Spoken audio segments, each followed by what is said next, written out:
Olá pessoal, tudo bom com vocês? Hoje eu vou trazer aqui para vocês 5 verdades bíblicas que são difíceis de aceitar.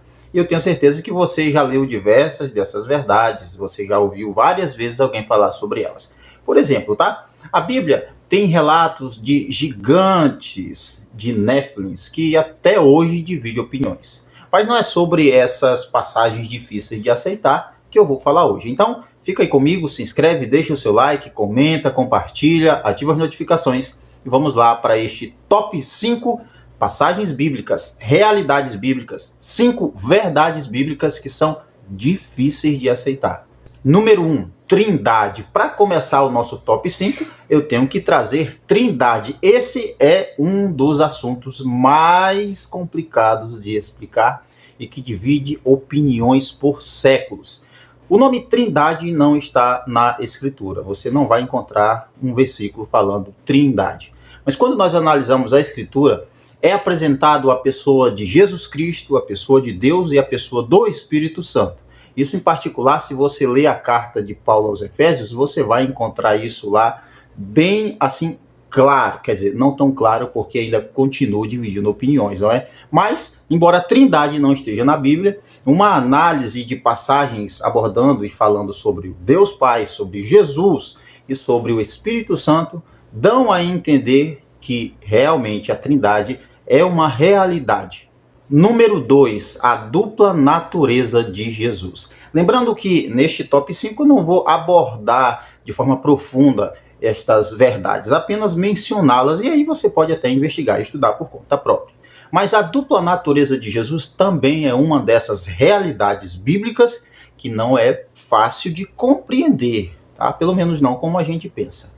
Vamos entender da seguinte forma: Jesus é 100% homem e 100% Deus. É apresentado Jesus até ordenando ao mar, ao vento, Jesus dando ordem à natureza, expulsando demônios, até mesmo os demônios tremendo diante dele, mas ao mesmo tempo também é mostrado Jesus cansado, dormindo, perturbado no sentido de estar angustiado, e todas essas passagens deixam a entender que, embora seja Deus, ele também é homem. E daí nós compreendemos que se trata da dupla natureza de Jesus, que não dá para explicar de forma a não mais deixar dúvidas ou questionamentos. Essa é uma das verdades que também já leva séculos e séculos dividindo opiniões. Número 3, a criação. Vamos lá para Gênesis, capítulo 1, capítulo 2, capítulo 3. Você vai ver, principalmente no capítulo 1, a descrição de como Deus criou todo o universo, planetas, a Terra e todas as formas de vida.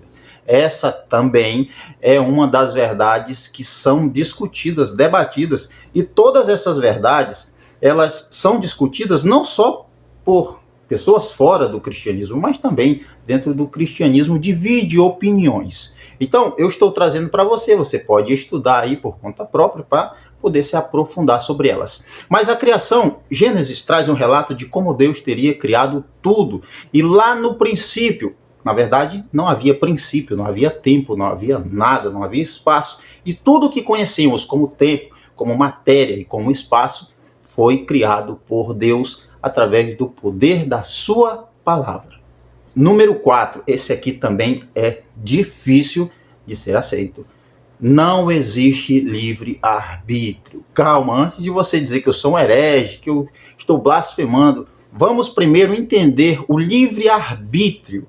Para isso, nós vamos voltar até Gênesis, bem ali por quando aconteceu a queda no jardim, envolvendo Eva e Adão e Eva.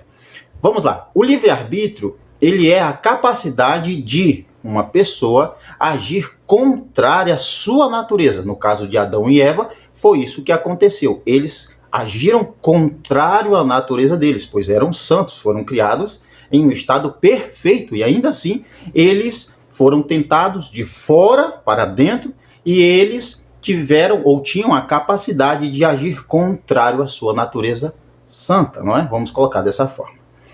O problema é que livre-arbítrio, sendo a capacidade de ir contra a sua natureza, então nós não temos, pois nascemos já pecadores após o pecado original. totalmente inclinados para o mal, dominados pelo pecado, pela natureza da carne, tanto é que é necessário sermos libertos, sermos transformados para só então podermos lutar contra ela. Sendo assim, nós não temos o livre-arbítrio, nós não temos a capacidade de agir contrário à nossa natureza sem nenhuma resistência da mesma. Preste atenção, para você fazer o bem, sempre há dentro de nós alguma coisa que nos prende ou que tenta nos impedir isso, é a nossa natureza pecaminosa. Por isso, de vez em quando rola aquela treta, aquela briga do bem com o mal, você quer fazer algo bom, ao mesmo tempo você não quer, você quer fazer algo mal, ao mesmo tempo você não quer. Então você não consegue tomar uma decisão livre de uma interferência interna dentro de você, a sua natureza. Então, neste sentido, não existe o livre-arbítrio. E também a Escritura traz passagens dizendo que nós estávamos mortos em nossos delitos e pecados, que nós éramos escravos do pecado, que nós éramos inimigos de Deus. Então, sempre deixando claro que o homem por si só não pode dar o primeiro passo, o homem não pode escolher Deus. Até a Escritura deixa muito claro, dizendo, vocês não me escolheram, eu escolhi a vocês. Sempre é Deus dando o primeiro passo, chamando o homem, transformando o homem, regenerando o homem, dando fé ao homem para que então ele possa corresponder ao chamado de Deus. De forma bem simples, nós só podemos dizer sim para Deus quando ele nos habilita a tomar tal decisão. Número 5, e essa, meu amigo, é a verdade mais rejeitada pela maioria dos cristãos, principalmente nos nossos dias. Vou dizer bem aqui claro, tá? A salvação não é pelas obras. E essa é uma realidade bíblica. Diversas passagens bíblicas deixam claro. O próprio apóstolo Paulo diz que não é por obras para que ninguém se glorie. Sempre é pela fé, através do sacrifício de Jesus, da graça de Deus, que é um favor imerecido.